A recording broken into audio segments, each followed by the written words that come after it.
ইসলামী তরিকায় টাকা জমাতে চাই, যদি সমাধান দিতেন। বিকাশে সিটি ব্যাংকের ইসলামিক সেভিংস আছে, শরিয়া মোতাবেক টাকা জমাও, মুনাফাও পাবে। দেশের যেখানেই আছেন, নামাজ, ইফতার ও সেহরির সময় জানাবে মাইশিপি অ্যাপ।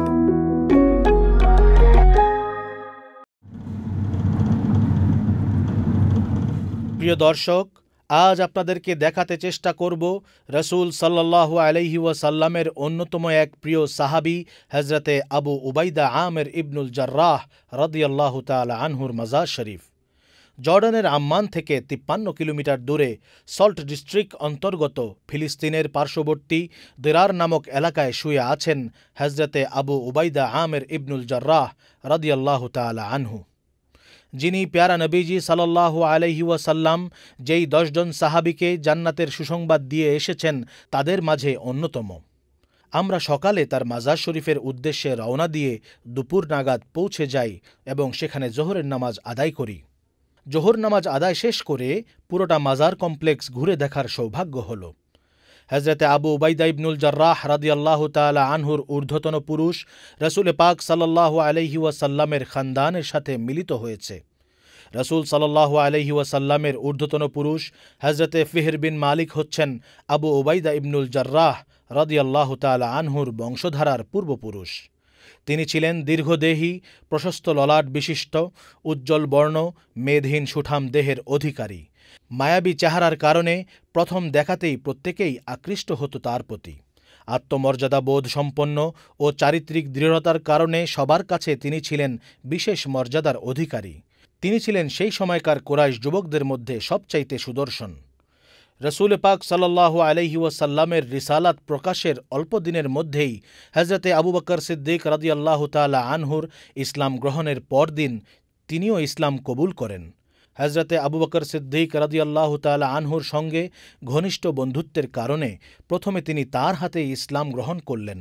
অতপর হজরতে আবু বকর সিদ্দিক রাদিয়াল্লাহু তাআলা আনহুর নেতৃত্বে আব্দুর রহমান ইবনে আউফ, উসমান ইবনে মাজউন, আরকাম ইবনে আবিল আরকাম এবং হজরতে আবু উবাইদা ইবনুল জার্রাহ রাদিয়াল্লাহু তাআলা আনহু একসাথে গিয়ে হুজুরে পাক সাল্লাল্লাহু আলাইহি ওয়াসাল্লামের দরবারে উপস্থিত হয়ে সম্মিলিতভাবে কালেমায়ে শাহাদত পাঠ করে ইসলামের ঘোষণা দেন। এই ছিল সম্মিলিতভাবে ইসলাম গ্রহণের প্রথম ঘোষণা। আর তারাই হলেন ইসলামের বুনিয়াদী প্রথম স্তম্ভ। ইসলামের সূচনা লগ্নে যারা মুসলমান হয়েছিলেন তাদেরকে সাবিকুন আল আউয়ালুন বলা হয়, যাদের ব্যাপারে পবিত্র কোরআনে সূরা তাওবার 100 নম্বর আয়াতে বলা হয়েছে, আউযু বিল্লাহি মিনাশ শাইতানির রাজীম, বিসমিল্লাহির রহমানির রহিম। السابقون الأولون من المهاجرين والأنصار والذين اتبعوهم بإحسان رضي الله عنهم ورضوا عنه وأعد لهم جنات تجري تحتها الأنهار خالدين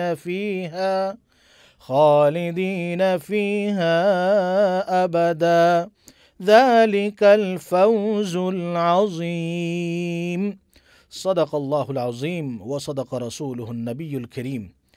অর্থাৎ আর মুহাজির ও আনসারদের মধ্যে যারা প্রথম অগ্রগামী এবং যারা ইহসানের সাথে তাদের অনুসরণ করে, আল্লাহ রাব্বুল আলামিন তাদের প্রতি সন্তুষ্ট হয়েছেন এবং তারাও আল্লাহর উপর সন্তুষ্ট হয়েছেন। আর তিনি তাদের জন্য তৈরি করেছেন জান্নাত, যার নিচে নদী প্রবাহিত, যেখানে তারা চিরস্থায়ী হবে। এ তো মহা সাফল্য। এই আয়াত যাদের প্রতি ইঙ্গিত করে নাজিল হয় তাদেরই একজন হচ্ছেন হজরতে আবু উবাইদা আমের ইবনুল জার্রাহ রাদিয়াল্লাহু তাআলা আনহু। প্রিয় দর্শক, এই মহান সাহাবীগণের ইসলাম গ্রহণের কারণে তাদের উপর মুশরিক কুরাইশদের অত্যাচার, নিপীড়ন, নির্যাতন অতিমাত্রায় বেড়ে যায়। হজরতে আবু উবাইদা ইবনুল জাররাহ রাদিয়াল্লাহু তাআলা আনহু ছিলেন সংকল্পে অবিচল। কাফেরদের শত নির্যাতনেও তিনি ঈমানের পথ থেকে বিন্দুমাত্র বিচ্যুত হননি। সকল সংকট ও পাহাড় সম প্রতিকূলতায় তিনি আল্লাহর রসুলকে ছায়ার মতো অনুসরণ করেছেন। ঈমানের উপর ইস্পাত সম দৃঢ়তা আর রসুল সাল্লাল্লাহু আলাইহি ওয়াসাল্লামের প্রতি অকৃত্রিম ভালোবাসার কারণে তার জীবনে আগত সকল ঈমানি পরীক্ষায় তিনি শতভাগ কামিয়াব হয়েছিলেন। সম্মানিত দর্শকবৃন্দ, আজকে দাঁড়িয়ে আছি হযরতে আবু উবাইদা ইবনুল জাররাহ রাদিয়াল্লাহু তাআলা আনহু তার মাজার শরীফে। হযরতে আবু উবাইদা ইবনুল জাররাহ রাদিয়াল্লাহু তাআলা আনহু সম্পর্কে যদি বলতে চাই তো অবশ্যই বলতে হয় হযরতে ওমর ফারুক রাদিয়াল্লাহু তাআলা আনহু তার খিলাফতের জামানায় তিনি ছিলেন হেড অফ দ্য বাইতুল মাল, অর্থাৎ সারা মুসলিম জাহানের সরকারি কোষাগার যে রয়েছে সেই কোষাগারের চাবিটি তার হাতে ছিল। তা তিনি এতটাই ন্যায়পরায়ণ ছিলেন যে একটা অর্থ, একটা পয়সা কানাকড়ি কখনোই তার কাছ থেকে খেয়ানত কিংবা এদিক সেদিক হয়নি, যার কারণে রাসূল পাক সাল্লাল্লাহু আলাইহি ওয়াসাল্লাম তাকে যে উপাধি দিয়েছেন সেটি হচ্ছে আমিনুল উম্মাহ। রাসূল সাল্লাল্লাহু আলাইহি ওয়াসাল্লাম বলেছেন যে প্রত্যেকটা জাতির একজন আমিন থাকে। আমিন অর্থাৎ যার উপরে ডিপেন্ড করা যায়, ডিপেন্ডেবল পারসন। তো এই উম্মতে মুহাম্মাদের মধ্যে যদি ডিপেন্ডেবল পারসন কোনো ব্যক্তি থেকে থাকেন তাহলে হচ্ছেন এই হযরতে আবু উবাইদা ইবনুল জাররাহ রাদিয়াল্লাহু তাআলা আনহু। তিনি এই শাম বিজয়ের সেনাপতিত্বের দায়িত্ব পালন করেন। হযরতে খালিদ বিন ওয়ালিদ রাদিয়াল্লাহু তাআলা আনহুর কাছ থেকে এই সেনাপতিত্বের যে পতাকা সেটি তাকে দেয়া হয়। তিনি এই শাম বিজয় করেন। এরপরে এই শামে একটা ভয়ঙ্কর দুর্যোগ আসে, যেটিকে প্লেগ বলে আমরা জানি। সেই প্লেগে তিনি সহ বেশ কয়েকজন সাহাবায়ে কেরাম তারা এই প্লেগে শহীদ হন। রাসূল পাক সাল্লাল্লাহু আলাইহি ওয়াসাল্লাম তিনি ইরশাদ করেছেন, যারা প্লেগে ইন্তেকাল করেন আল্লাহ রাব্বুল আলামিন তাদেরকে শাহাদাতের মর্যাদা দান করে থাকেন। তো তিনি হচ্ছেন সেই মর্যাদাপ্রাপ্ত সাহাবী। এছাড়াও তিনি হচ্ছেন সেই আশারায়ে মুবাশশারা, যে 10 জন সাহাবায়ে কেরামকে রাসূল পাক সাল্লাল্লাহু আলাইহি ওয়াসাল্লাম অগ্রিম জান্নাতের সুসংবাদ দিয়ে গিয়েছিলেন। সেই আশারায়ে মুবাশশারা সাহাবীর তিনি হচ্ছেন একজন। সে সময় মুসলমানগণ তাদের অস্তিত্ব রক্ষার জন্য হাবশায় দুবার হিজরত করেন। সেই হিজরতকারী সাহাবীগণের মধ্যে হযরতে আবু উবাইদা রাদিয়াল্লাহু তাআলা আনহুও উপস্থিত ছিলেন। রাসূলুল্লাহ সাল্লাল্লাহু আলাইহি ওয়াসাল্লামের মদিনায় হিজরতের পর তিনিও মদিনা শরীফে হিজরত করে চলে আসেন। সেজন্য যুল হিজরাতাইন বা 2 হিজরতকারী হিসাবেও সাহাবায়ে কেরামের মধ্যে তার বিশেষ মর্যাদার আসন ছিল।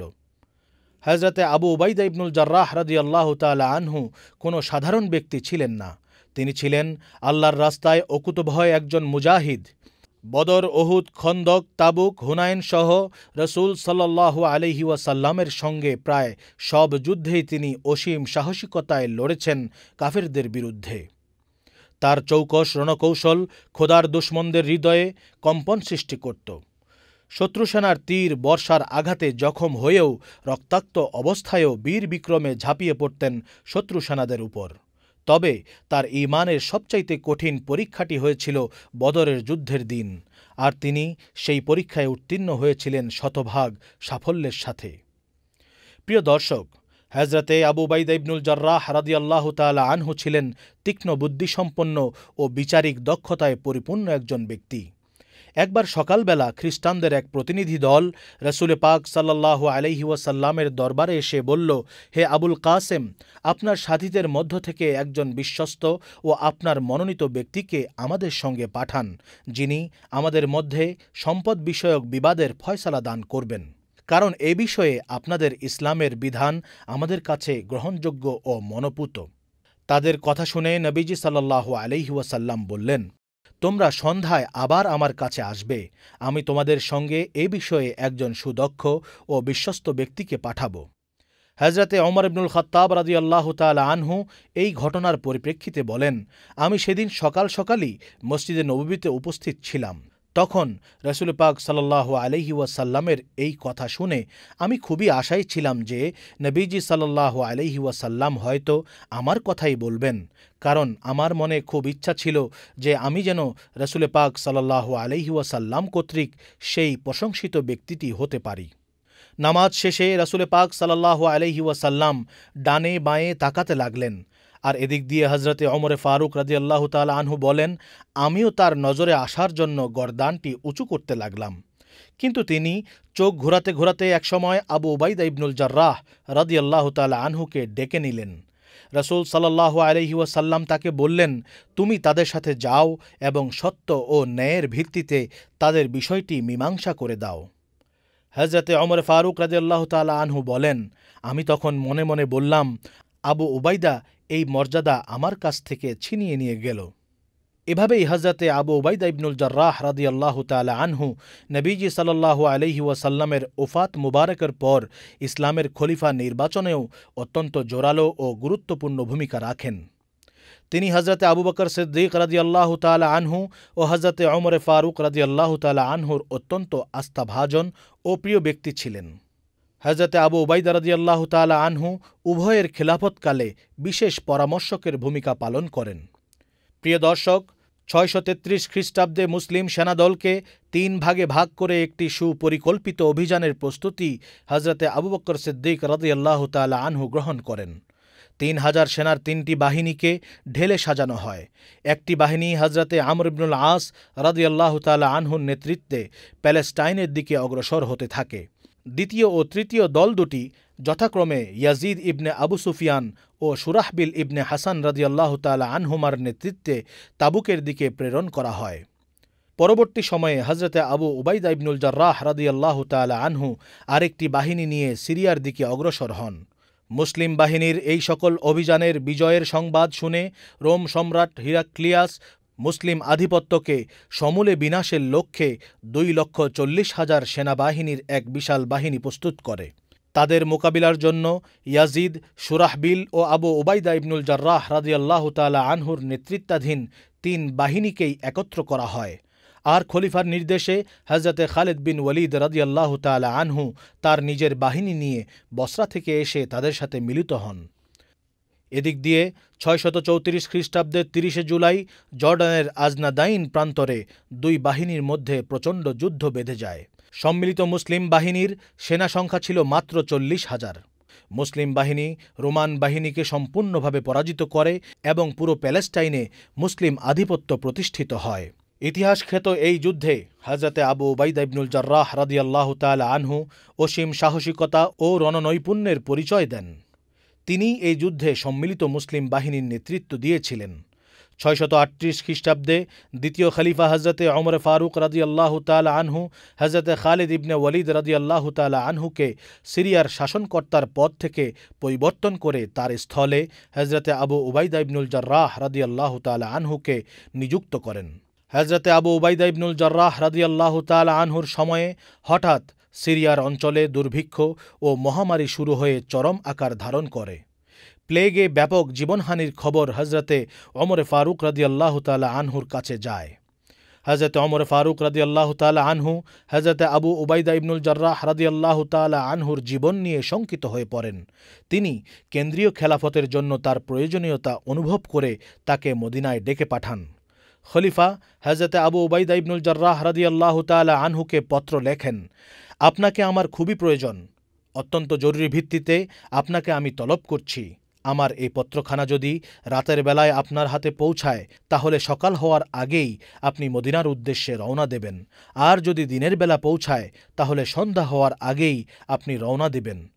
এদিক দিয়ে হজরতে খলিফা ওমর ফারুক রাদিয়াল্লাহু তাআলা আনহুর পত্রখানা হাতে পেয়ে হজরতে আবু উবাইদা রাদিয়াল্লাহু তাআলা আনহু মন্তব্য করেন, আমাকে দিয়ে আমিরুল মুমিনিনের প্রয়োজনটা কি তা আমি ভালো করেই বুঝতে পেরেছি। যে বেঁচে নেই তাকে তিনি বাঁচাতে চান। অতঃপর তিনি হজরতে ওমর ফারুক রাদিয়াল্লাহু তাআলা আনহুর প্রেরিত পত্রের উত্তরে লিখেন, আমিরুল মুমিনিন, আমাকে আপনার প্রয়োজন কেন সেটা আমি বুঝতে পেরেছি। আমি তো মুসলিম মুজাহিদদের মধ্যে অবস্থান করছি। তাদের উপর যে বিপদ আপতিত হয়েছে আমি নিজেকে তা থেকে দূরে সরিয়ে নিতে চাই না। আমি তাদের ছেড়ে যেতে চাই না যতক্ষণ না আল্লাহ রাব্বুল আলামিন আমার এবং তাদের মধ্যে চূড়ান্ত ফয়সালা করে দেন। আমার এ পত্রখানা আপনার হাতে পৌঁছার পর আপনি আপনার সিদ্ধান্ত প্রত্যাহার করবেন এবং আমাকে এখানে অবস্থানের অনুমতি দিবেন বলে আশা রাখছি। হজরতে আবু উবাইদা ইবনুল জার্রাহ রাদিয়াল্লাহু তাআলা আনহুর চিঠিটি হাতে পেয়ে হজরতে ওমর ফারুক রাদিয়াল্লাহু তাআলা আনহু অঝরে কাঁদতে শুরু করলেন। চোখের পানিতে তার দাড়ি ভিজে যাচ্ছিল। আশেপাশের লোকজন তাকে জিজ্ঞেস করছিলেন, আবু উবাইদা কি মারা গিয়েছেন? হজরতে ওমর ফারুক রাদিয়াল্লাহু তাআলা আনহু উত্তর দিলেন, না, তবে তিনি মৃত্যুর দ্বার প্রান্তে উপনীত হয়েছেন। হজরতে ওমর ফারুক রাদিয়াল্লাহু তাআলা আনহুর অনুমান সত্যে পরিণত হয়। অল্প কিছুদিনের মধ্যেই হজরতে আবু উবাইদা ইবনুল জার্রাহ রাদিয়াল্লাহু তাআলা আনহু প্লেগে আক্রান্ত হয়ে মহান আল্লাহ রাব্বুল আলামিনের সান্নিধ্যে চলে যান।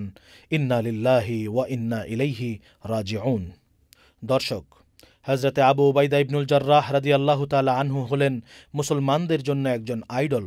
তিনি মৃত্যু অবধারিত জেনেও মহামারী আক্রান্ত এলাকা ছেড়ে বের হননি। তার এই মহাত্যাগ আমাদেরকে সারা পৃথিবী জুড়ে চলমান ও আসন্ন সকল মহামারীতে কি করে নিজেকে ও অপরকে নিরাপদ রাখতে হয় তা তিনি শিক্ষা দিয়ে গিয়েছেন। এই শিক্ষা মহানবীজি মুস্তাফা সাল্লাল্লাহু আলাইহি ওয়াসাল্লাম আমাদেরকে শিখিয়েছেন তার প্রিয় সাহাবীগণের মাধ্যমে।